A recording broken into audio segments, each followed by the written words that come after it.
ఈ ఉదయకాల సమయంలో మనం దేవుని యొక్క వాక్యంలో చూస్తే 9వ అధ్యాయం, ప్రకటన గ్రంథం 9వ అధ్యాయం మొదటి నుండి 12వ వచనం వరకు మనం చూస్తే మనం నేర్చుకునే విషయము, నేను దీనికి ఇచ్చిన టైటిల్ ఏంటి అంటే వెన్ హెల్ విజిట్స్ ఎర్త్.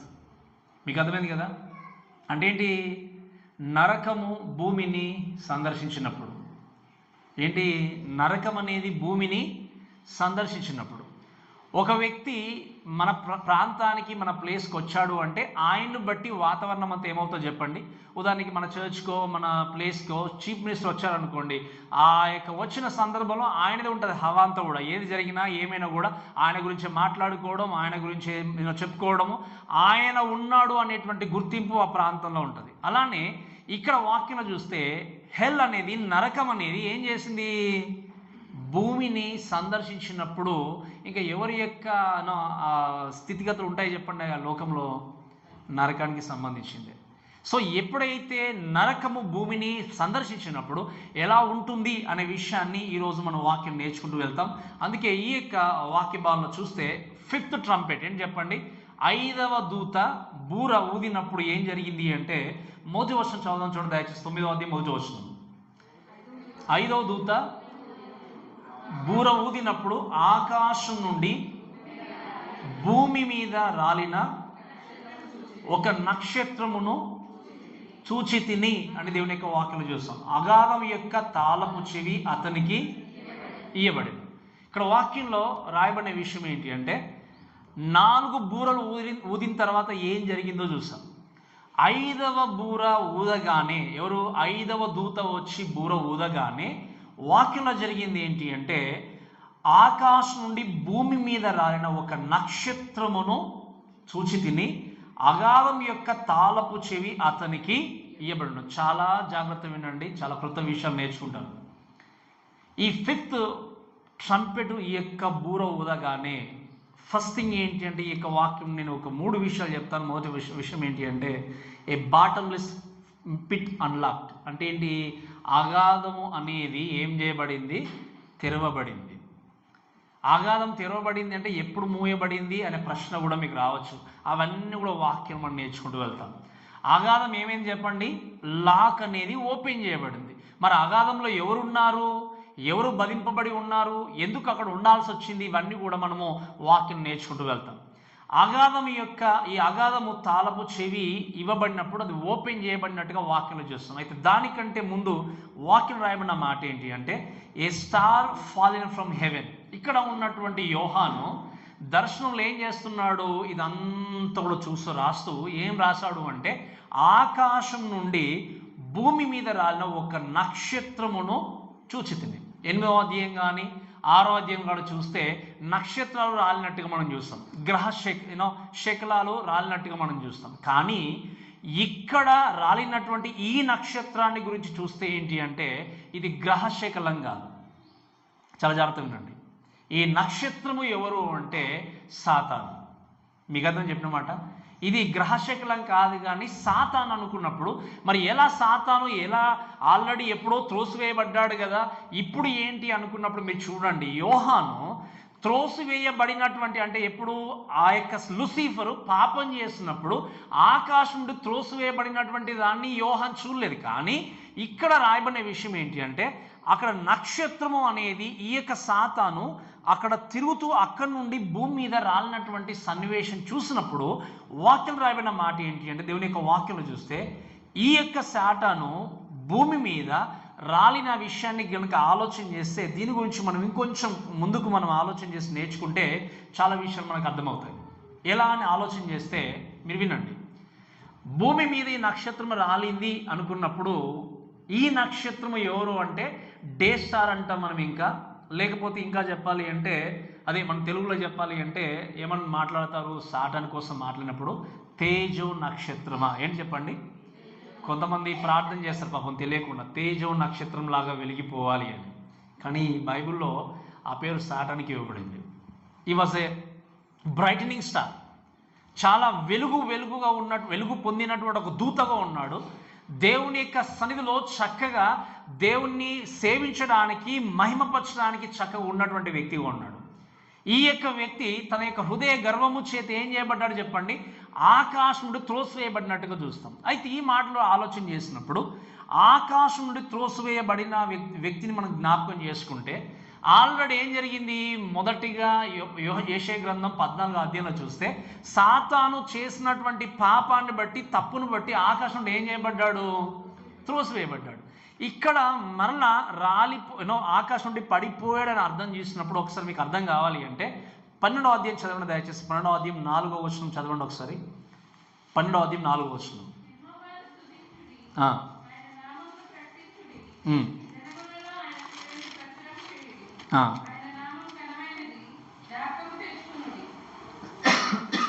పన్నెండవ అధ్యాయం 4వ వచనం. ప్రకటన గ్రంథం 12వ అధ్యాయం 4వ వచనం. దాని తోక ఆకాశ నక్షత్రంలో 3వ భాగంలో నీడ్చి వాటిని ఏం చేసింది అంటే దేవుడు ఆకాశంలో లేదా పరలోకంలో ఉన్నటువంటి ఈ యొక్క సాతాను లూసిఫర్ను త్రోసివేసినప్పుడు ఏం జరిగింది అంటే దాదాపుగా 3వ భాగం అంతలో లోకానికి వచ్చినట్టుగా చూస్తాం. అయితే 7వ వచనం ఒకసారి చదవండి దయచేసి. అదే అధ్యాయం 7వ వచనం.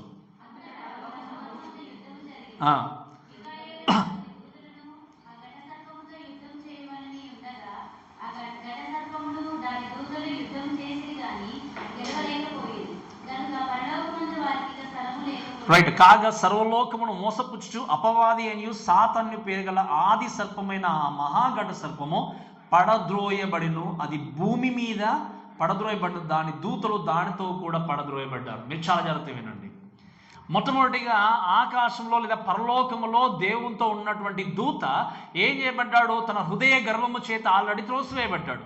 త్రోసివేయబడ్డ తర్వాత మళ్ళీ ఇక్కడ వాక్యం రాయబడిన మాట ఏంటి అంటే ఆ ఘట సర్పము భూమి మీదకి త్రోసివేయబడ్డాడు అంటే రెండవసారి త్రోసివేయబడ్డాడా అని అనుకున్నప్పుడు అవును, రెండవసారి త్రోసివేయబడ్డాడు. ఎందుకు త్రోసివేయబడ్డాడు అంటే మీరు చాలా జాగ్రత్తగా వినాలి.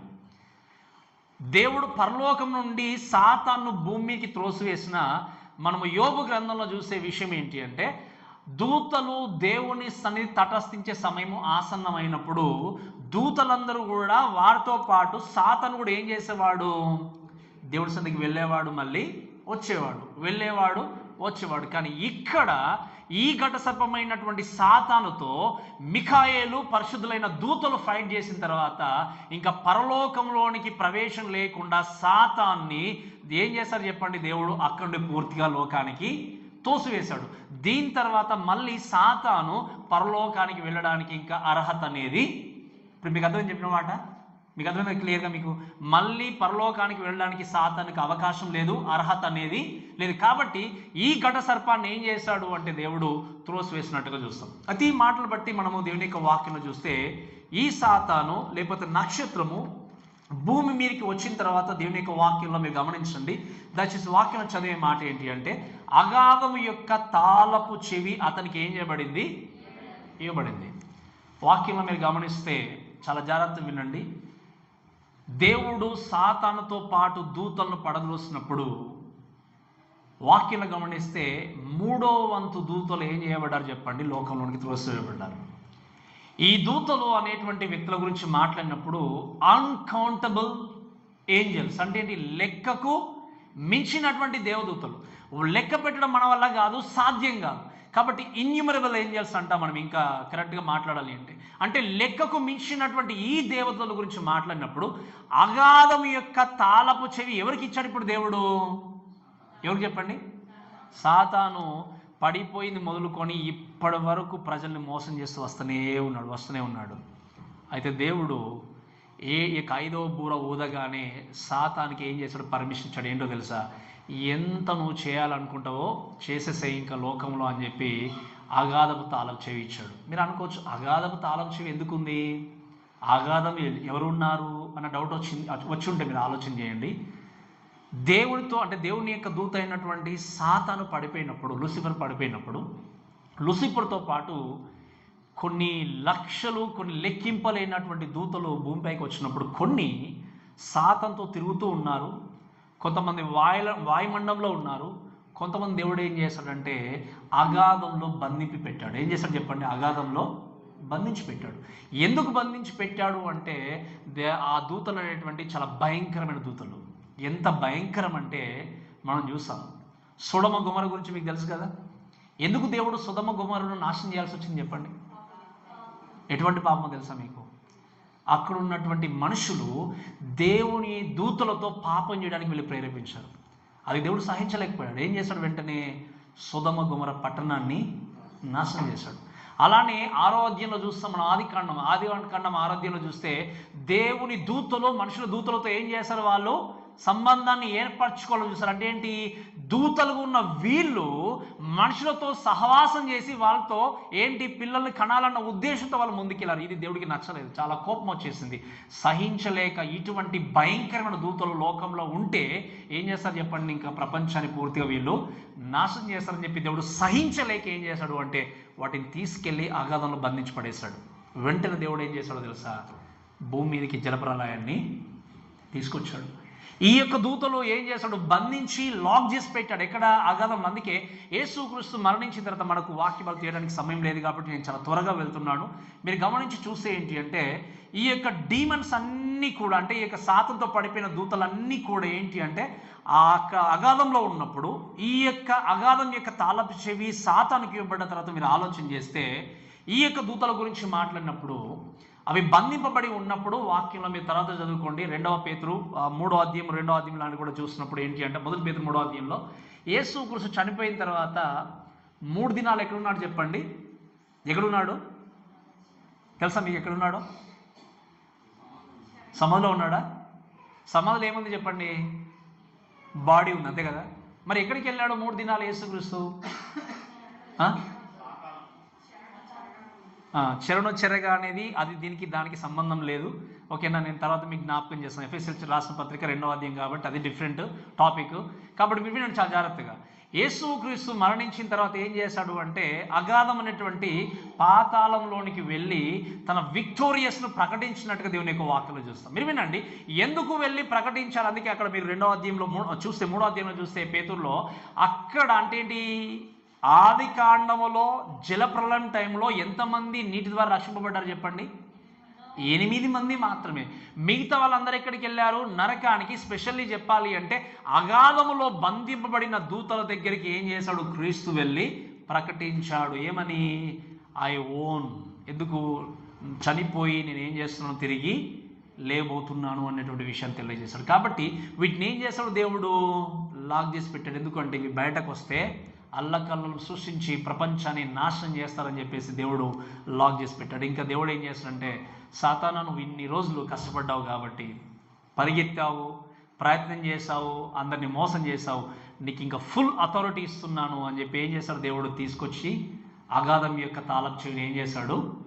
సాతానికి ఇచ్చాడు. సాతానికి ఇచ్చినప్పుడు వాక్యంలో జరిగేది ఏంటి అంటే మీరు చూడండి, అగాధము అనే విషయం చూస్తే దీన్ని మనము అబుసోస్ అంటాం. గ్రీక్ భాషలో చూస్తే అబుసోస్ అంటే ఏంటి అంటే about of fallen angels or fallen spirits అంటే ఏంటి అంటే పడిపోయిన దూతలు ఉండేటువంటి ప్రదేశము అని చూస్తాం మనం. ఏం చెప్పండి? పడిపోయిన దూతలు ఉండేటువంటి ప్రదేశం. అంతేకాకుండా ఈ మాటను బట్టి ఒకసారి మనం ఆలోచన చేస్తే మీరు చదవడం దయచేసి ఒక మాట, 2వ పేతురు 2వ అధ్యాయం 4వ వచనం. 2వ పేతురు 2వ అధ్యాయం 4వ వచనం.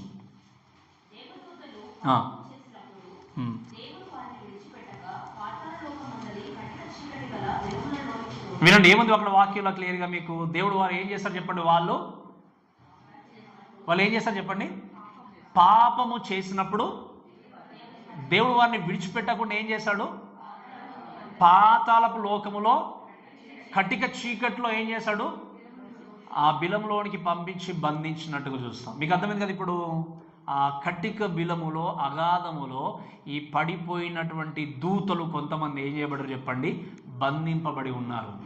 ఈ యొక్క హెల్ గురించి మాట్లాడినప్పుడు ఈ యొక్క దీని గురించి ప్రస్తావిస్తే పేతురు టాటాస్ అంటాడు ఆయన.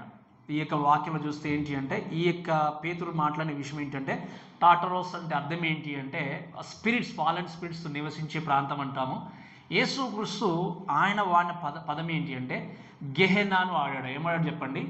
గెహెన్నా అనే పదాన్ని వాడినప్పుడు మనం చూస్తే మత్తయి సువార్త 5వ అధ్యాయం 22వ వచనం చూడండి దయచేసి. మత్తయి సువార్త 5వ అధ్యాయం 22వ వచనం.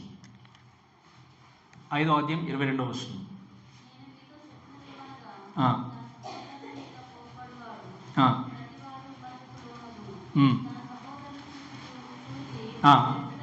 వ్యర్థుడా అని చెప్పువాడు మహాశ్రమకు లోనగును. ద్రోహి అని చెప్పువాడు, నరకాగ్నికి అనే ఈ పదం ఏంటో తెలుసా? ఈ యొక్క అగాధం కోసం మాట్లాడింది. యెరూషలేం ప్రాంతంలో ఈ గెహాన్ అయినటువంటి ఒక ప్రాంతం ఉండేది. దాన్ని ఏంటి అంటే అది ఎప్పుడు కూడా డంపింగ్ యార్డ్ లాగా ఉండేది అన్నట్టు. అంటే ఎప్పుడు కూడా అది మండుచునే ఉండేది. సో దాన్ని పోల్చి ఆ కాలంలో ఉన్నటువంటి ప్రజలకు అర్థం కావడానికి యేసుక్రీస్తు ఏమని వాడాడంటే అటువంటి నిత్య అగ్నిలోనికి ఏంటి పడవేయబడతాడు. ఎవరు? ద్రోహి అని పిలిచే వ్యక్తిని ఈ మాట వాడాడు. సో దీన్ని బట్టి ఏంటి అంటే ఇటువంటి భయంకరమైనటువంటి ఈ నరకంలో ఉన్నప్పుడు మీరు ఆలోచన చేసే విషయం ఏంటంటే, చాలా జాగ్రత్తగా వినండి. చాలా విషయం చూస్తే ఇది ఏంటి, నరకం ఏంటి, వీళ్ళకేంటి, దూతలే కదా, వాళ్ళు ఎందుకు బంధింపబడి ఉన్నారు అనే విషయం ఆలోచన చేసినప్పుడు అది ఎంత భయంకరం అంటే, ఒకానొక టైంలో మనం ఆలోచన చేసినప్పుడు యేసుక్రీస్తు సువార్త పరిచయం యేసు ముందుకు వెళ్తున్నప్పుడు అది లూకా సువార్త 8వ అధ్యాయం అనుకుంటే ఒకసారి తీయండి దయచేసి. లూకా సువార్త 8వ అధ్యాయము ఒకసారి ఒక మాట చెప్పండి దయచేసి. 28వ వచనం అనుకుంటే ఒకసారి చదవండి దయచేసి.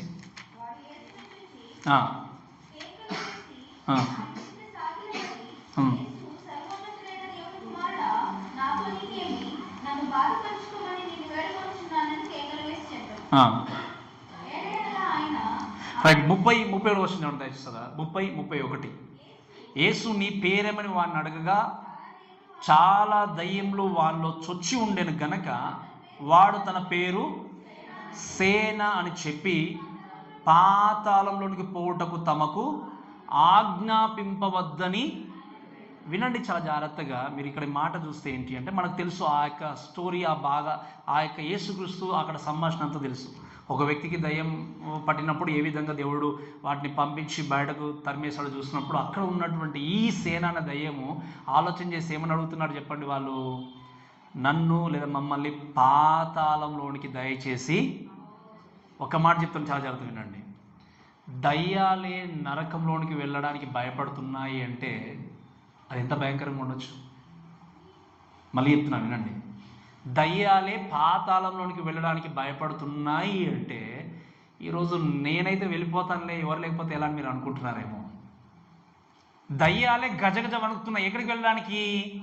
పాతాళం. మమ్మల్ని బంధించొద్దు, అక్కడ మేము ఉండకూడదు, మాకు ఫ్రీడమ్ లేదు, మేము నిజంగా అక్కడ భయంకరమైన స్థితి ఉంది అని చెప్పి దయ్యాలే భయపడినప్పుడు ఈ లోకంలో ఉన్న ఎంతోమంది వ్యక్తులు ఇంకేం చేస్తున్నారు చెప్పండి? నిర్లక్ష్యపరిచి పరలోకం కంటే నరకమే బెటర్ అన్న స్థితిలో బ్రతికే వ్యక్తులు ఉన్నారు. రిమెంబర్, ఇవన్నీ కూడా ఏంటి అంటే దేవుడు మనతో మాట్లాడుచు నేర్పిస్తున్నటువంటి విషయాలు. సో అటువంటి భయంకరమైన పాతాళంలోనికి ఈ యొక్క దూతలు కూడా వెళ్ళడానికి ఇష్టపడినట్టుగా దేవుని యొక్క వాక్యలు చూస్తాం. కాబట్టి ఈ యొక్క తాళపు చెవి ఎవరికి ఇవ్వబడింది ఇప్పుడు చెప్పండి? సాతానికి ఇవ్వబడింది. దేని తాళపు చెవి?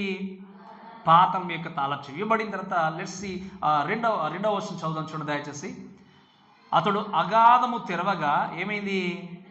పెద్ద కొలిమిలో నుండి లేచు పొగ వంటి పొగ ఆ అగాధంలో నుండి లేచను. ఆ అగాధంలోని పొగ చేత సూర్యుని వాయుమండలంలో ఏం జరిగింది? ఇదివరకు మొదటి బూర, రెండవ బూర, మూడో బూర, 4వ బూర ఊదినప్పుడు భూమి, సముద్రము, మంచినీళ్ళు, వాయుమండలం అంతా కూడా ఎఫెక్ట్ అయిపోయి ప్రజలు కల్లోలం చేత వాళ్ళు కష్టపడుతున్నప్పుడు ఇప్పుడు జరిగింది ఏంటో తెలుసా?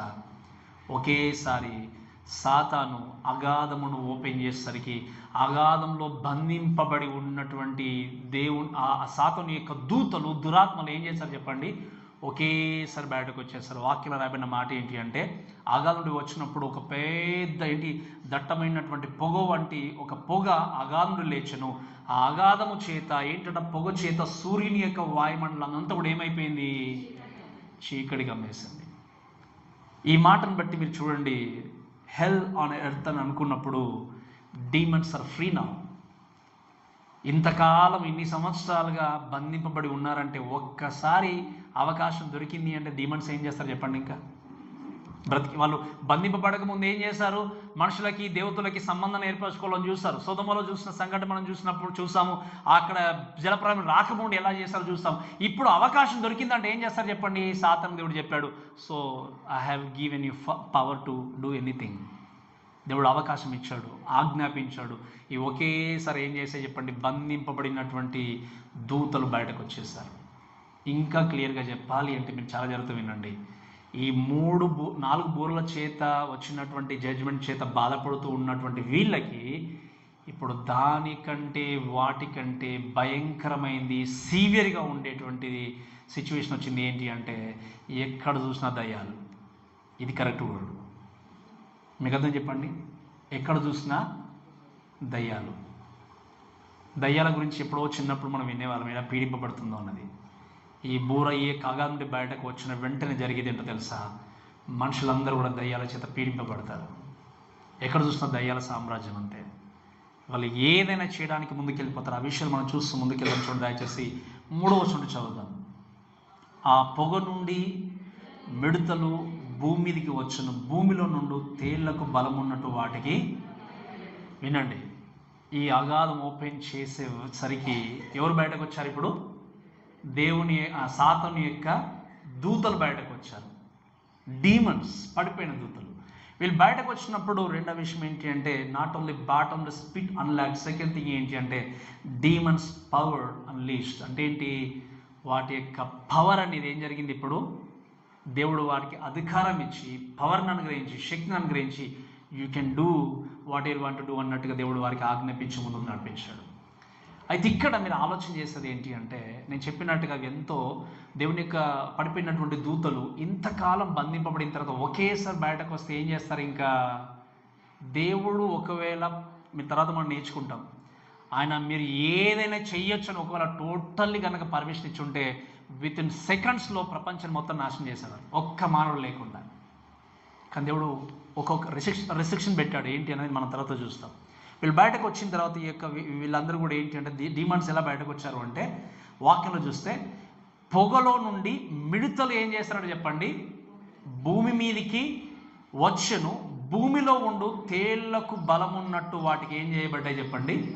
బలం ఇవ్వబడింది. ఈ మాట చూస్తే ఏంటి అంటే ఈ యొక్క మిడతలు భూమి మీద ఉన్నటువంటి మిడతలు లాంటివి కాదు. యోవేలు గ్రంథంలో చూస్తాం మన మిడతల కోసం, మిడతలు ఎలా ఉంటాయి, మిడతల దండి ఎలా ఉంటుంది అని. కానీ ఇక్కడ ఉన్నటువంటి ఈ మిడతల కోసం చూస్తే ఈ మిడతలు ఏంటి అంటే స్పెషల్ లోకస్ అంటాం. ఏమంటే చెప్పండి? అంటే ఇంకా చెప్పాలి అంటే ఈ మిడతలకు స్పెషల్ అధికారం ఇవ్వబడి ఆ యొక్క మిడతలు ప్రత్యేకమైనటువంటి రూపాన్ని కలిగి ఉండి బయటకు వచ్చినట్టుగా చూస్తాం. దయచేసి మనం వాక్యంలో చూస్తే రాయబడిన మాట ఏంటి అంటే భూమి మీదకి వచ్చినప్పుడు భూమిలో ఉండు తేళ్లకు బలం ఉన్నట్టు వాటికి ఏం చేయబడ్డాయి? బలం ఇవ్వబడ్డాయి. తేళ్ల గురించి మనం మాట్లాడితే మీరు చూడండి దయచేసి ఈ యొక్క విషయాలు చూసినప్పుడు ఏంటి అంటే ఈ యొక్క మిడతలు అంటే ఈ యొక్క డీమన్స్గా ఉన్నటువంటి ఈ మిడతలు ఏంటి అంటే ఇవి పురుగులు కావు. అంటే లోకంలో ఉన్నటువంటి మిడతలు లాంటి పురుగులు కావు. ఇప్పుడు తేళ్లకు ఉన్నటువంటి బలం అంటే మీకు తెలుసు. ఎవరికైనా తేలు గరిచింది ఎప్పుడైనా? తేలుగాడు గురయ్యారు ఎప్పుడైనా? గురైన వాళ్ళకి తెలుసు దాని నొప్పి, దాని బాధ ఎంతో ఉంటుందండి. ప్రపంచంలో ఏ ఎనిమల్ అటాక్ చేసినా, ఏ ఇన్సెక్ట్ అటాక్ చేసినా కూడా తేలు కుట్టినప్పుడు ఉండే బాధ దానికంటే ఎక్కువ బాధ దేని ద్వారా కూడా కలగదు మనిషికి. అందుకే వాక్యంలో మెన్షన్ చేయబడింది ఏంటి అంటే తేలు కుట్టినప్పుడు ఉండేటువంటి అటువంటి బలము ఏ విధంగా అయితే తేలుకుంటుందో అటువంటి బలం ఏంది చెప్పండి ఈ మిడతలకు ఉన్నట్టుగా చూస్తాం. అయితే ఈ యొక్క మిడతల గురించి ఇంకొంచెం మాట్లాడినప్పుడు ఏంటి అంటే they have a power to attack people. అంతేకాకుండా చేస్తే they are going to torment people for 5 months అనే విషయం అని చూస్తాం. ఇంకా చెప్పాలి అంటే ఈ మిడతలు బయటకు వచ్చిన తర్వాత దేని కొరకు వచ్చారు వీళ్ళు, ఎందుకోసం వచ్చారు అనుకున్నప్పుడు వాక్యం రాయబడిన మాట ఏంటి అంటే మనం దయచేసి ఒక మాట చూడండి దయచేసి 9వ వచనం దయచేసి 10వ వచనం.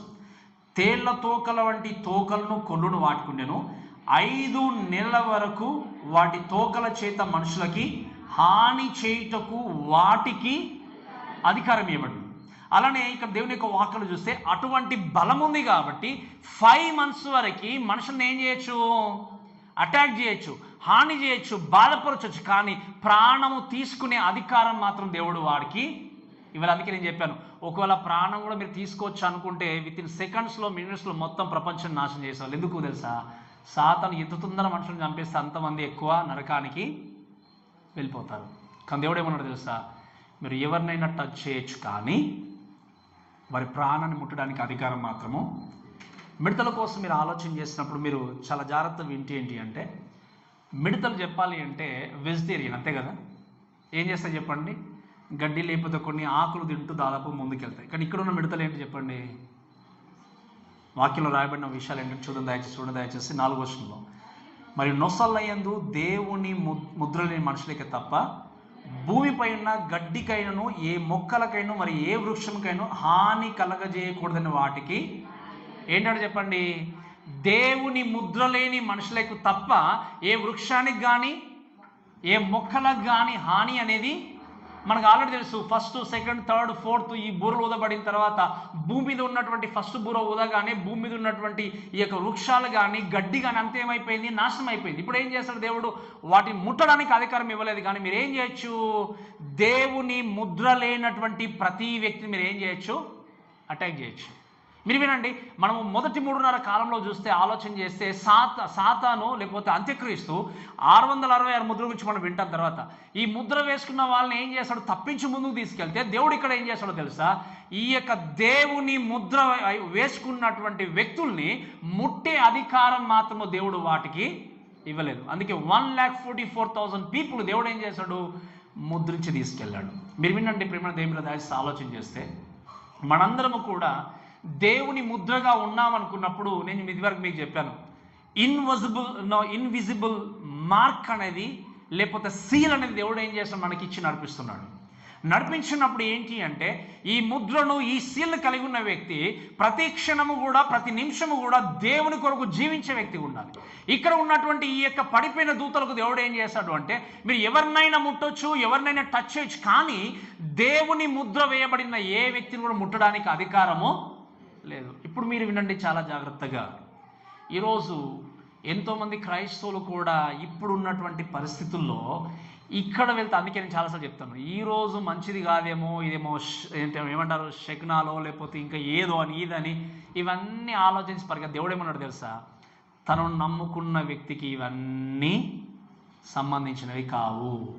నథింగ్. ఇంకా ఈ ట్రెడిషన్స్ పాటిస్తూ కానీ ఇలా ఉండాలి అలా ఉండాలి, ఈరోజు మంచిది కాదు, ఈ డ్రెస్ వేసుకోవాలి, ఈ విధంగా ఉండాలి, వాళ్ళు ముందుకు వస్తున్న రోజు నాకు చాలా చక్కగా జరుగుతుంది, ముందుకు రాకపోతే చాలా బాగుండదు, ఇవన్నీ మనకు సంబంధించినవి కాదు. ఎందుకు? దేవుడు మన జీవితాల్ని మన ప్రాణాన్ని ముట్టే అధికారము సాతానికి వాని పడిపోయిన దూతలకి దేవుడు ఇవ్వలేదు. మీరేం చేస్తారు? చాలామంది చేసేది ఏంటి? అవకాశము దేవుడు ఇవ్వకపోయినా మేమే అవకాశం ఇస్తామని చెప్పి పరిగెత్తారు, అంతే కదా. దేవుడు ఏం చేస్తాడు? అవకాశం ఇవ్వలేదు, పర్మిషన్ ఇవ్వలేదు, కానీ ఏం చేస్తారు? చాలామంది కొని తెచ్చుకొని పరిగెత్తారు. అందుకే నేను చాలాసార్లు చెప్పాను, ఎప్పుడైనా గుర్తుపెట్టుకోండి, ఇదంతా చదువుతున్నప్పుడు నేను అనుకున్నాను, ఇంకా అందుకే అప్పుడప్పుడు అనిపిస్తుంది ఇక తొందరగా దేవుడు వచ్చేస్తామో వెళ్ళిపోతామేమో అంతే. మీరు అందుకే అంటాను, ఎప్పుడు లోకముతో దేవునితో మనం ఎప్పుడు కూడా స్నేహం చేయలేము. ఉంటే దేవునితో నేను ఉండాలి, ఉంటే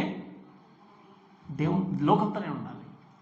అందుకే దేవుని నమ్ముకున్నామని అనుకుంటూ కూడా మన ప్రవర్తనలో మార్పు ఉండదు, ఇంకా మన మాట తీరులో మార్పు ఉండదు, మన వ్యక్తిగత వేషధారణలో మార్పు ఉండదు. అందుకే నేను లాస్ట్ టైంలో జ్ఞాపకం చేస్తాను, ఎక్కడ విగ్రహాధన నేను చేయట్లేదు అంటాము, ఎక్కడ కూడా వేషధారణ లేదు అంటాము, కానీ ఎవరేమనుకుంటారో, మా కుటుంబం ఏమనుకుంటారో, మా బంధువులు ఏమనుకుంటారో, మా యొక్క స్నేహితులు ఏమనుకుంటారో అని చెప్పేసి వాళ్ళ కోసం జీవితాన్ని కొనసాగించే వ్యక్తులు ఉంటారు. నేను అడుగుతాను, మీ గురించి మీరు ఎప్పుడు బతుకుతారు? అది నా ప్రశ్న. మీరు ఎప్పుడైనా ఆలోచన చేస్తారా? ఇది క్వశ్చన్ చేసుకున్నారా? వీళ్ళు ఏమనుకుంటారో వాళ్ళు ఏమనుకుంటారని చెప్పి మీరు బ్రతుకుతున్నారు, కానీ మీ గురించి మీరు మీ దేవుడి కొరకు మీరెప్పుడు బ్రతుకుతారు? ఎప్పుడైనా ఆలోచన చేస్తారా?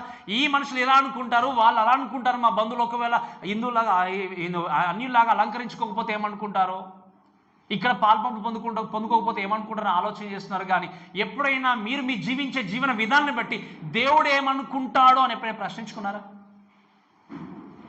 చెప్పండి. ఈరోజు ఈ యొక్క తాత్కాలికమైన దాంట్లో చిక్కుకొని దేవుని అమ్మేయకండి, తాత్కాలికమైనటువంటి దాంట్లో చిక్కుకొని దేవుని దూరం పెట్టకండి. దేవుని గురించి ఆలోచన చేస్తూ ఎందుకు నేను లోకంలో బ్రతికి ఉన్నానో, దేవుని కొరకు నేను ఏం చేయాలి అనే విషయాన్ని దృష్టిలో ఉంచుకొని మనం పరిగెత్తాలి. ఎందుకంటే దేవుణ్ణి కలిగి ఉన్న వ్యక్తిని సాతాను ఎంతగా శోధించినా, ఎంతగా కష్టపెట్టాలని చూసినా మీ ప్రాణాన్ని ముట్టే అధికారం వాడికి లేదు. ఎందుకు అంటే యు ఆర్ సీల్డ్. మీరేం చేయబడ్డారు చెప్పండి? మీరు ముద్రింపబడి దేవునితో మీ జీవితాన్ని కలిగి ఉన్నారు. అందుకని అంటాడు కదా, నా కుమారులు లేకపోతే నన్ను అంగీకరించిన వాడిని ముట్టినవాడు నా కనుగుడ్డును టచ్ చేసిన వ్యక్తి అని అంటాడు. ఇది మన అందరికీ తెలుసు. చాలాసార్లు ప్రార్థన చేస్తాము, మాట్లాడతాము ఆ యొక్క వర్డ్స్ గురించి, కానీ దాని గురించి ధ్యానించం మనం. అది ప్రాబ్లం. ఈరోజు ఈ మాటలు వింటూ దయచేసి ఇంకొంచెం మనం ముందుకు వెళ్దాం. చూడండి, వీళ్ళకి ఏం చేయబడింది? అధికారం ఇవ్వబడింది. అధికారం ఇవ్వబడిన తర్వాత చూస్తే ఆ టైంలో వరల్డ్ అనేది, లోకం అనేది ఏంటి అంటే ఎక్స్ట్రీమ్గా నిజంగా శ్రమల గుండా, కష్టాల గుండా వెళ్తున్నప్పుడు మీరు చూస్తే ఇక్కడ ఇంకా చెప్పాలి అంటే అక్కడ దేవుని ముద్ర వేయబడినటువంటి వారు ఉన్నారంటే ఎవరు నిజంగా ఆ యొక్క శిక్ష గుండా వెళ్తున్నారు చెప్పండి? అక్కడ ఎవరు వెళ్తున్నారు? అన్యులు. ఇంకొక మాటలో చెప్పాలి అంటే నరకము ఎలా ఉంటుందో ఇక్కడ టేస్ట్ చేస్తున్నారు కొంత మట్టుకు వాళ్ళు. మళ్ళీ జాగ్రత్త వినండి, నరకం ఎలా ఉంటుందో కొంచెం ఏం చేస్తున్నారు వాళ్ళు? ఇక్కడ టేస్ట్ చేస్తున్నారు. అందుకే నేను మీకు ఇదివరకు చెప్పాను, పరలోకంలో మనం చేయబోయేదానికి రిహార్సల్ అని చెప్పాను చాలాసార్లు. ఇక్కడ ఆ రిహార్సల్ కనుక నువ్వు ఒకరు వదిలేసుకుంటే, స్తుతించే టైంను కనుక వదిలేసుకుంటే, స్తుతి ఆరాధన కనుక చేసేటువంటి ఆ వర్షిప్ టైంను వదిలేసుకుంటే నీకు రిహార్సల్ అని తెలియట్లేదు అన్నట్టు. వీళ్ళు కూడా ఏం చేస్తున్నారు? కొద్ది కాలము ఈ పడిపోయిన దూతలతో పాటు నరకములో అనుభవించేటువంటి శిక్షను ఇప్పుడు ఏం చేస్తున్నారు? వీళ్ళు ఇక్కడే కొద్ది కాలం పొందుకుంటున్నారు, టేస్ట్ చేస్తున్నారు. ఇటువంటి ఈ భయంకరమైన సిచ్యువేషన్లో వీళ్ళు ఉన్నప్పుడు మన దేవుని యొక్క వాక్యను చూస్తే they are permitted to hurt people. అంతే. అంటే వాళ్ళు ఏం చేశాడు? గ్రాస్ను కానీ ఇంకా చెప్పాలంటే ఫ్రూట్స్ను, చెట్లను కానీ ముట్టకుండా వారికి అవకాశం ఇవ్వలేదు. కానీ ఏం చేయబడింది? మనుషులను టచ్ చేసే అధికారము దేవుడు వారికి ఇచ్చినప్పుడు మీరు వినండి, ఈ యొక్క అధికారాన్ని బట్టి, దేవుని యొక్క వాక్యాన్ని బట్టి మనం చూస్తే వాళ్ళు ఏం చేశారు? చాలా విధంగా వారిని శిక్షిస్తూ ముందుకెళ్ళాడు. వాక్యం రాయబడిన మాట ఏంటి అంటే ఎంతకాలం చెప్పండి? ఎంతకాలము? 5 నెలలు. ఎందుకు 5 నెలలు చెప్పండి? ఎందుకు మెన్షన్ చేయాల్సి వచ్చింది 5 నెలలు? మళ్ళీ దేవుడు ఎందుకు ఇచ్చాడు అవకాశము? ఎందుకు చెప్పండి? God still waiting on people to repent. అటువంటి భయంకరమైన సిచ్యువేషన్లో కూడా దేవుడు సమయాన్ని ఇచ్చాడు. అట్లీస్ట్ ఈ శిక్ష గుండా వెళ్ళైన తర్వాతనైనా సృష్టికర్తను వాళ్ళ జ్ఞాపకము చేసుకుంటారేమో. దేవుడు ఎప్పుడు కూడా ఎదురు చూస్తున్నాడు. కానీ మీకు తెలుసా, వీళ్ళు ఇంత అవకాశం ఇచ్చిన మార్పులు పొందలేదు, పశ్చాత్తాపలేదు. ఈరోజు ఈ మాటలు వినండి, వీరికి 5 months దేవుడు అవకాశం ఇచ్చాడు. అండ్ మీకు ఈరోజు we don't know exactly how many months or remaining for you. Months ఉన్నాయో, డేస్ ఉన్నాయో, లేకపోతే సంవత్సరాలు ఉన్నాయో మనకు తెలియదు. ఎందుకు? ఎప్పుడు మనం మరణిస్తాం మనకి ఇప్పుడు. అందుకే అడుగుతున్నాడు, దేవుడు ఇంకా మీకు అవకాశం ఇస్తున్నాడు. మీరు దేవునికి ఒకవేళ నమ్మకంగా జీవించకపోతే, నమ్మకంగా బ్రతకపోతే, దేవుని యొక్క వాక్యాన్ని జీవించకపోతే, this are right time to repent yourself. పశ్చాత్తాపడడానికి దేవుడు ఏం చేస్తున్నాడు? అవకాశం ఇచ్చినప్పుడు సద్వినియోగం చేసుకోకపోతే ఈ చదువుతున్నటువంటి ఈ యొక్క శ్రమల్లోనికి మిమ్మల్ని బయటకు తీసుకొచ్చే వ్యక్తి ఎవరు కూడా లేరు. మీరు వద్దన్న కూడా ఏం చేయాలి? అక్కడికి వెళ్ళాల్సిందే. వద్దన్న కూడా ఈ యొక్క దూతలతో, పడిపోయిన దూతలతో ఏం చేయండి? శిక్ష గుండా వెళ్ళాల్సిందే. దేవుడు అవకాశం ఇచ్చినప్పుడు సద్వినియోగం చేసుకోకుండా ఇంకా సమయం ఉంది అనుకుంటే మీరు గుర్తుపెట్టుకుని, నేను ఎప్పుడు జ్ఞాపకం చేస్తాను, నువ్వు ఎంతకాలం లోకంలో ఉంటావో నీకు తెలియదు.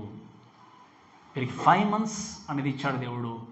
But you don't know how many years you will be here. ఎన్ని సంవత్సరాల లోకంలో నువ్వు ఉంటావు నీకు తెలియదు. మన దేవుడు ఇంకా అవకాశం ఇచ్చినప్పుడు నీ మాట తీరు, నీ ప్రవర్తన, నీ పద్ధతి, నీ యొక్క ప్రేమ, ఈ యొక్క ఈవెన్ ధోరణి కానీ ఇవన్నీ విషయంలో మార్పును కలగకుండా బ్రతికితే మీరు వినండి, what will be your answer when you get to heaven. అందుకే ఎంతగా వాక్యం మనకు నేర్పింపబడుతున్నప్పుడు, ఎంతగా వాక్యం నేర్చుకుంటున్నప్పుడు అంతగా తగ్గించుకుంటూ దేవుని కొరకు మనం ఏం చేయాలి? జీవించాలి.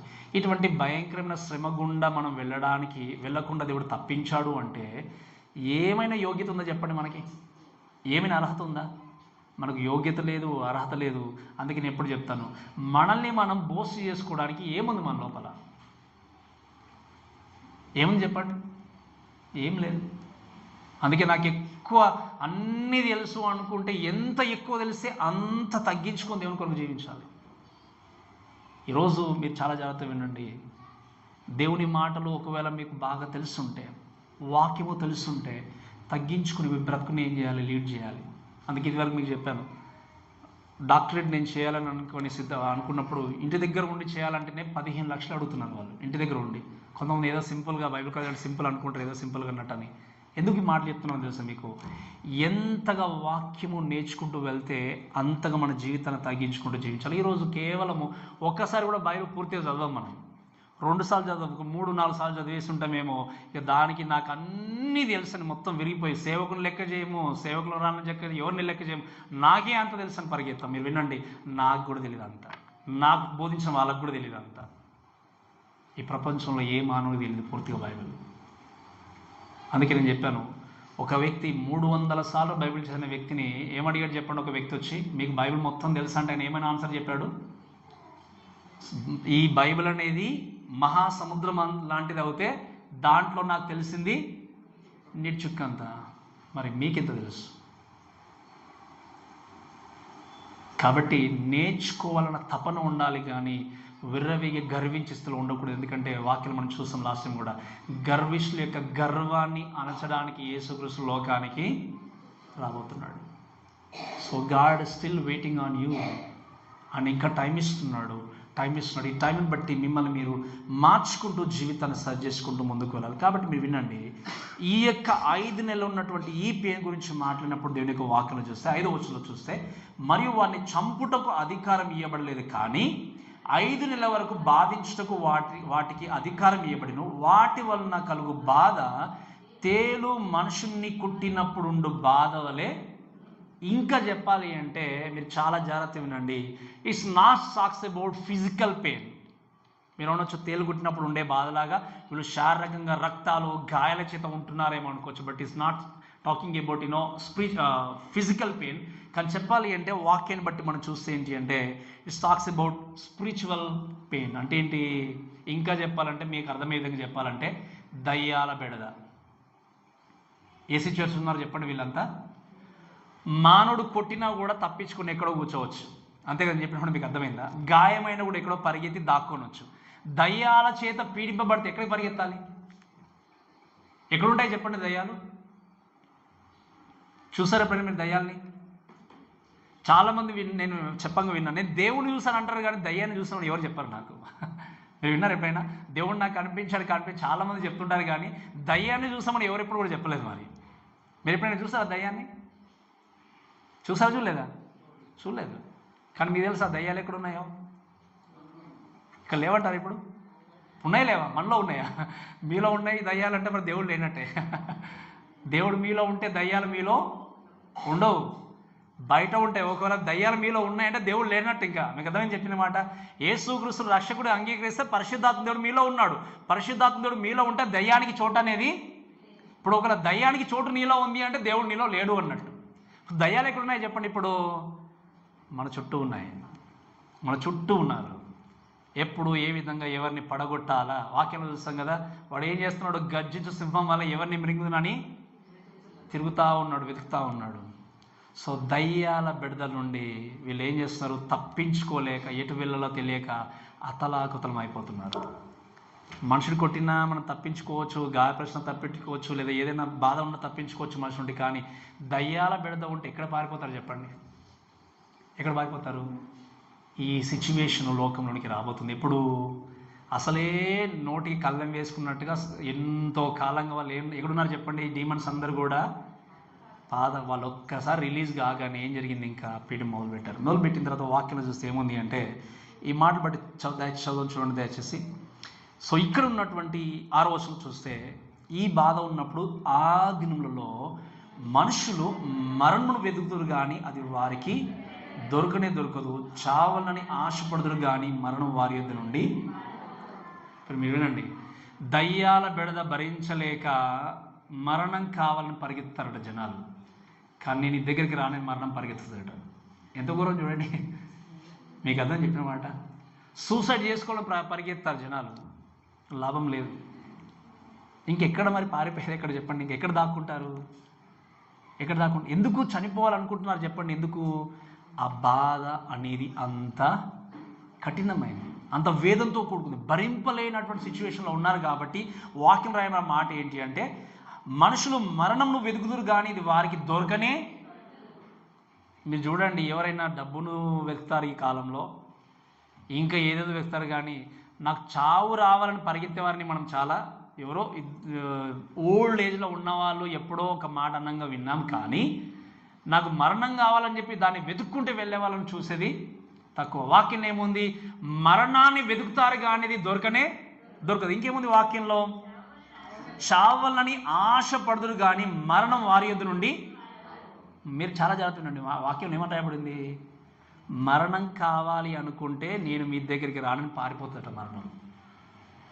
అంటే నేను మీ దగ్గరికి రావడం కంటే మీరు ఆ డీమన్స్ చేత చచ్చే చావే బాగుంటుందని చెప్పి మరణం కూడా పారిపోతుంది. అంటే ఇంకా తప్పించిన నాదుడు ఎవరున్నారు చెప్పండి? ఇంకా నోబడి. ఇటువంటి భయంకరమైన సిచ్యువేషన్ గుండా లోకమంతా, ప్రపంచమంతా వెళ్ళాల్సిందే. ఎందుకు తట్టుకోలేడు మానవుడు. ఇంకా భూమి నాశనం అయిపోయింది, సముద్రము ఎఫెక్ట్ అయిపోయింది, మనుషులు ఎఫెక్ట్ అయిపోయి, ఇంకా చెప్పాలంటే సూర్యుడు, చంద్రుడు, నక్షత్రాలు అన్నీ కూడా అయిపోయి, ఇంకా చివరికి చెప్పాలంటే ఒకేసారి పాతాళంలో బంధింపబడినటువంటి డీమన్స్ అందరూ కూడా ఏం చేశారు చెప్పండి? ఇప్పుడు బయటకు వచ్చారు. అందుకే నేను చెప్పాను, అక్కడ ఉండేది ఏంటంటే దయ్యాల బిడద. ఏంటి ఎక్కడ? అప్పుడు మీరు అమెరికా వారిపోయిన అమెరికాలో లేవా దయ్యాలు? ఒక మాట చెప్పిన ముందుకు వెళ్తాను. సాతాను ఓమ్ని ప్రెజెన్స్ కాదు. అంటే ఏంటో తెలుసా మీకు? సాతాను ఓమ్ని ప్రెజెన్స్ కాదు, ఓమ్నిషెన్స్ కాదు. అంటే ఏంటో తెలుసా మీకు? సాతాను ఒకే టైంలో అంతటా ఉండే వ్యక్తి కాదు. మీకు అర్థమైందని చెప్పిన మాట. అలానే అన్నీ తెలిసిన వ్యక్తి కాదు. ఇప్పుడు ఇక్కడ ఉండి మాట్లాడితే సాతాను ఇక్కడ ఉన్నాడు అనుకోండి, నేను మాట్లాడింది వింటాడు. మీరు ఎక్కడో ఉండి మాట్లాడితే వినలేడు. ఎందుకు? అంతటా ఉండి వినేటువంటి ఆ యొక్క అధికారము సాతానికి. అందుకే కొంతమంది చూస్తారు, ఎక్కడ చూసినా సాతాన వెళ్ళిపో అని ఎక్కువ మంది ప్రార్థన చేస్తుంటారు. ఎక్కడుంటో తెలియదు సాతాను. మీకు అర్థం చెప్పిన మాట. బట్ ఈ క్షణంలో ఇక్కడ ఉన్నాడు సాతాను. నెక్స్ట్ సెకండ్లో అమెరికాలో అయినా ఉండొచ్చు, నెక్స్ట్ సెకండ్లో యూరోప్లో అయినా ఉండొచ్చు. అంటే ఎంత అంటే అక్కడిక్కడ పరిగెత్తడానికి వెళ్ళడానికి అధికారం ఉంది. కానీ ఎందుకు? They are spirit beings. కానీ అంతటా ఒకే టైంలో ఉండే అధికారం సాతానికి లేదు. కాబట్టి మీరు గమనించండి, ఇక్కడ దయ్యాల బిడద ఉన్నప్పుడు ఒకవేళ అమెరికా వెళ్ళాలనుకున్నా, ఆఫ్రికా వెళ్ళాలనుకున్నా, ఆస్ట్రేలియా అనుకున్నా, ఎక్కడికి వెళ్ళాలనుకున్నా ఎక్కడ తప్పించుకుంటారు? ఇంకా ఏ గుహలో దాక్కున్నా కూడా సాతాను అక్కడికి వెళ్తాడు. అందుకే వాళ్ళు ఏం చేస్తారు? మరణాన్ని వేస్తున్నారు, మరణం రావట్లేదు. చావు కొరకు ఆశపడుతున్నారు, కానీ చావు వారి దగ్గర ఉండి ఏం చేస్తుంది చెప్పండి? పారిపోతుంది. ఇంతకంటే భయంకరమైన సిచ్యువేషన్ ఏమైనా ఉంటుందా చెప్పండి? ఈ భయంకరమైన పరిస్థితుల గుండా వెళ్ళకూడదు అనుకుంటే ఈరోజే క్రీస్తుని సొంత రక్షకుడికి ఏం చేయాలి? అంగీకరించాలి. దేవుడు అవకాశం ఇస్తున్నాడు. నా దగ్గరికి రండి, నేనేం చేస్తాను? మీకు విశ్రాంతిని ఇస్తాను, విడుదలనిస్తున్నాడు. దీన్ని గుర్తుపెట్టుకుని దయచేసి మనం ముందుకు వెళ్దాం. అయితే ఇంకే కాకుండా ఇంకో మాట చెప్పిన ముగిస్తాను చూడండి. దీని యొక్క వాక్యాలు చూస్తే నాట్ ఓన్లీ ఈ యొక్క పిట్ అనేది అగాధం ఓపెన్ చేయబడింది, డీమన్స్కి పవర్ ఇవ్వబడింది. మూడవది ఏంటి అంటే వాళ్ళ the appearance of demons unveiled. వాళ్ళ రూపురేఖలు ఎలా ఉన్నాయి? ఎవరివి? డీమన్స్. ఈ యొక్క పడిపోయిన దూతల యొక్క రూపురేఖలు ఎలా ఉన్నాయి? ఈ విషయాలు చూసి నేను ముగిస్తాను చూడండి. దయచేసి 7వ వచనం చదువుదాం. ఆ మిడతల రూపములు యుద్ధమునకు సిద్ధపరచబడిన గుర్రములను పోలియును. ఎలా ఉన్నాయి చెప్పండి? ఆ యొక్క మిడతలు ఎలా ఉన్నాయి? వాక్యంలో చూస్తే ఏంటంటే చెప్పండి, యుద్ధమునకు సిద్ధపరచబడిన గుర్రములను పోలియును. ఈ మాటను బట్టి చూసేది ఏంటంటే like a horses prepare for battle. అంటే ఏంటి? They are very powerful. అంటే ఏంటి? ఇంకా ఇప్పుడు యుద్ధమునకు సిద్ధపడినటువంటి గుర్రంలాగా. అంటే ఈ గుర్రంలో ఏంటి? ఇంకా రెడీ టు ఫైట్, అంతే కదా. యుద్ధం చేయడానికి పరిగెత్తినట్టుగా ఈ యొక్క దూతలందరూ కూడా, పడిపోయిన దూతలు ఏం చేస్తున్నారు? ఇప్పుడు ఎవరిని అటాక్ చేయాలని చెప్పేసి ప్రిపేర్ అయ్యి ముందుకు వెళ్తున్నారు. అంతేకాకుండా వాక్యం రాయబడిన మాట ఏంటి అంటే ఇంకేమని చెప్పండి? బంగారము వలె మెరియు కిరీటం లాంటి వాటి తల మీద ఉండేది. అంటే దీని అర్థం ఏంటో తెలుసా? వాళ్ళు ఏంటి? మేము విజయాన్ని పొందుకున్న వ్యక్తులము అన్న విధంగా వాళ్ళు ఏం చేస్తున్నారు? బయలుదేరారు. ఎందుకు? ఇప్పటివరకు ఎక్కడున్నారు దూతలందరూ కూడా? ఆగాధంలో పాతాళంలో. ఇప్పుడు ఏం జరిగింది? మాకు విడుదల దొరికింది, మేము విన్ అవుతాము, గెలుస్తామన్న ధీమాతో పరిగెత్తినట్టుగా చూస్తాం. అంతేకాకుండా చూస్తే దేర్ ఇంకేముంది? Their faces like A face of man. ఏముంది వాక్యంలో? ఇంకా వాటి ముఖములు మనుష్య ముఖముల వంటివి. అంటే మీకు అర్థమైంది కదా? ఈ మనుష్య ముఖముల వంటివి అన్నప్పుడు దే ఆర్ సో ఇంటెలిజెంట్. మీకు అర్థమైంది కదా? అంటే ఏంటి? మనుషులు ఎలాంటి జ్ఞానాన్ని కలిగి ఉంటారో అటువంటి జ్ఞానాన్ని కలిగి ఉండి యుద్ధానికి పరిగెత్తిన విధంగా ఉంది. అంతేకాకుండా చూస్తే ఏముంది? ఇంకా స్త్రీల తల వెంట్రుకల వంటి వెంట్రుకలు కూడా వాటికి ఉన్నాయి. అంటే ఈ మాట బట్టి అర్థం ఏంటి అంటే లైక్ మనం చూస్తే అట్రాక్టివ్నెస్, ఆకర్షణ, అంటే ఆకర్షింపబడేటువంటి వ్యక్తిత్వాన్ని, రూపురేఖని కలిగి ఉన్న వ్యక్తులుగా ఉన్నారు. అంతేకాకుండా చూస్తే ఇంకేముంది అంటే చూడండి దయచేసి వాక్యంలో, వాటి యొక్క పండ్లు సింహము కూరల వలె ఉండేది. ఎలా చెప్పండి? సింహపు కూరల్లాగా వాటి యొక్క పండ్లు ఉన్నాయి అని అనుకున్నప్పుడు ఏంటి అంటే they are so powerful and deadly. అంటే శక్తిని కలిగి, ఇంకేంటి, నశింపజేసేటువంటి శక్తిని కలిగినటువంటిగా అవి ఉన్నట్టుగా మనం చూస్తాం. ఇంకా ఏంటి, బ్రెస్ట్ ప్లేట్ గురించి చూస్తే మైమార్పు అంటాం. ఈ మైమార్పు ఏంటి? మైమార్పులు వాటికంటే ఉండెను, వాటి రెక్కల ధ్వని యుద్ధంలోకి పరిగెత్తినట్టు విస్తారమైన గుర్రపు రథం వల్ల ధ్వని వల్లే ఉండేను. అంటే ఈ మాటను బట్టి చూస్తే ఏంటి అంటే వింగ్స్ కానీ బ్రెస్ట్ ప్లేట్ కానీ ఇవన్నీ ఏంటి అంటే ఇంకా బ్యాటిల్, యుద్ధం చేయడానికి సిద్ధంగా ఉన్నారు. ఎవరి మీద? ఎవరు చెప్పండి? మనుషుల మీద. ఇవన్నీ యుద్ధానికి సిద్ధంగా ఉన్నప్పుడు మీరు చూస్తే ఇంకా 11వ వచనంలో చూస్తే రాయబడిన మాట ఏంటి అంటే పాతాళపు దూత వాటిపైన రాజుగా ఉన్నాడు, ద ప్రిన్స్ అన్మాస్ట్. ఈ పాతాళపు దూత అనుకున్నప్పుడు exactly we don't know it's సాటనా, మీ ఇంకొక వ్యక్తి మనకు తెలియదు, కానీ ఈ పాతాళపు దూత రాజుగా ఉన్నాడు. హెబ్రీ భాషలో వానికి అబద్దోన్ అనే పేరు, గ్రీసు దేశపు అంటే గ్రీక్ భాషలో వాని పేరు ఏంటి అంటే అపోల్లోయోన్. ఈ యొక్క పేర్లు కలిగి ఉన్న వ్యక్తి ఏంటి అంటే డిస్ట్రాయ్ చేయడానికి, నాశనం చేయడానికి లోకంలోనికి రాబోతున్నారు. ఈ మాటలన్నీ చెప్పిన తర్వాత లెట్స్ రీడ్ వర్స్ 12. ఏమన్నది చెప్పండి వాక్యంలో? మొదటి శ్రమ గతించెను, ఇదిగో మరి 2 శ్రమలు. ఇది ఒకటే ఫస్ట్ శ్రమ. ఇంతవరకు నేర్చుకున్నంత ఏం చెప్పండి? మొదటి శ్రమ, ఇంకొక 2 శ్రమలు మరలా రాబోతున్నాయి. ఈ యొక్క వాక్యాన్ని బట్టి దయచేసి ప్రేమ దేవుళ్ళు వినండి చాలా జాగ్రత్తగా. దేవుడు సాతానికి తాళపు చెవిచ్చి పర్మిషన్ ఇచ్చాడు, డీమన్స్కి పర్మిషన్ ఇచ్చాడు. You can do if want hurt people, you can hurt అని చెప్పేసి దేవుడు ఏం చేశాడు? వారికి పర్మిషన్ ఇచ్చి పంపించాడు. ఇటువంటి భయంకరమైన సిచ్యువేషన్ గుండా ప్రజలు వెళ్తున్నా కూడా దేవుని వద్దకు వచ్చి పరిగెత్తి ప్రభా మమ్మల్ని క్షమించమని అడిగిన వాళ్ళు లేరు ఆ టైంలో. అందుకే మరొకసారి జ్ఞాపకం చేస్తున్నాను, వినండి. ఒక మాట ఏంటి అంటే, ఈ మాట చదివి ముగిస్తాను చూడండి. ఇంకా హెజ్కేలు గ్రంథము 18వ అధ్యాయము 23వ వచనం. హెజ్కేలు 18వ అధ్యాయం 23వ వచనం. ఈ మాట ఒకసారి చదవడానికి ముగిస్తాను. ఇంకా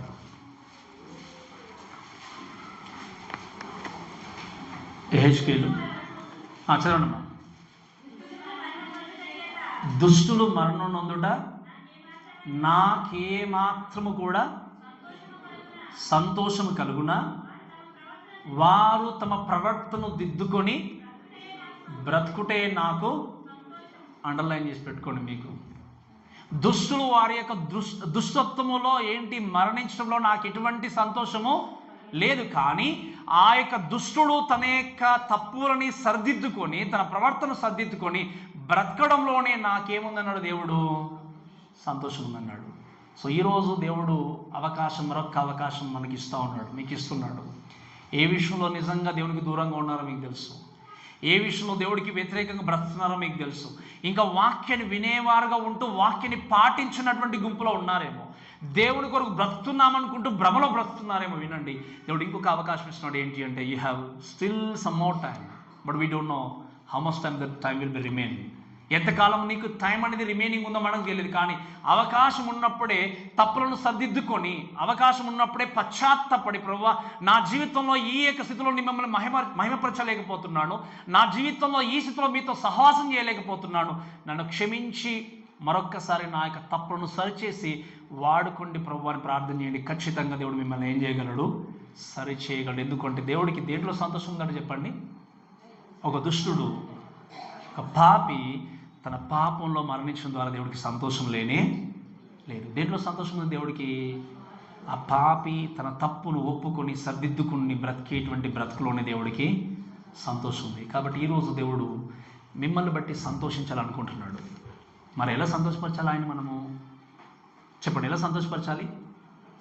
మిమ్మల్ని బట్టి దేవుడు సంతోషపరచబడాలనుకుంటున్నాడు. ఎలా సంతోషపరుస్తాం చెప్పండి? ఆయన మనం ప్రవర్తనను మార్చుకొని, దేవునికి వ్యతిరేకమైనటువంటి కార్యకలాపాలు ప్రక్కన పెట్టి ప్రభు కొరకు జీవితాన్ని నిర్మించుకొని చక్కదిద్దుకొని సత్ప్రవర్తన కలిగి దేవుని కొరకు బ్రతికినప్పుడు మన జీవితాల ద్వారా ఆయన ఏం చేయగలరు చెప్తాడు చెప్పండి, సంతోషపరచగలడు. కాబట్టి ఆయన సంతోషపరిచేటువంటి బాధ్యత నీ చేతిలో ఉంది. నీ బ్రతుకును మార్చుకుంటావా, ఆయన సంతోషపడతాడు. నీ ప్రవర్తన మార్చుకుంటావా, ఆయన సంతోషపరుస్తాడు. కాబట్టి ఒక్కసారి మీ జీవితాన్ని పరీక్షించుకొని ముందుకు వెళ్ళండి. ఈరోజు నీ ప్రవర్తనను బట్టి, నీ జీవితాన్ని బట్టి దేవుడు సంతోషంగా ఉన్నాడా? మళ్ళీ చెప్తున్నాను, ముగిస్తాను. ఇంకా ఎవరెవరినో సంతోషపరచాలని ఎంత ప్రాకులాడుతున్నావో నేను అడుగుతున్నాను మళ్ళీ, నీ ప్రవర్తన, నీ మాట తీరు, నీ పద్ధతి, నీ యొక్క ప్రయాణము, నీ వర్క్, ఇవన్నిటిని బట్టి దేవుడు సంతోషిస్తున్నాడా? సంతోషించట్లేదు అంటే నువ్వు మార్చుకోవాలి. సంతోషించట్లేదు అంటే నీ బ్రతుకును మార్చుకోవాలి. బ్రతికిన జీవితమే, మారిన జీవితమే దేవుడికి ఇంపైన సువాసన. కాబట్టి అటువంటి జీవితాన్ని మనందరం కూడా కలిగి ఉండి దేవునికి మహిమకరంగా జీవిస్తూ ముందుకు సాగుదాం. కాబట్టి మాటలను మనల్ని దేవుడు దీవించి ఆశీర్వదించును గాక. ఆమేన్.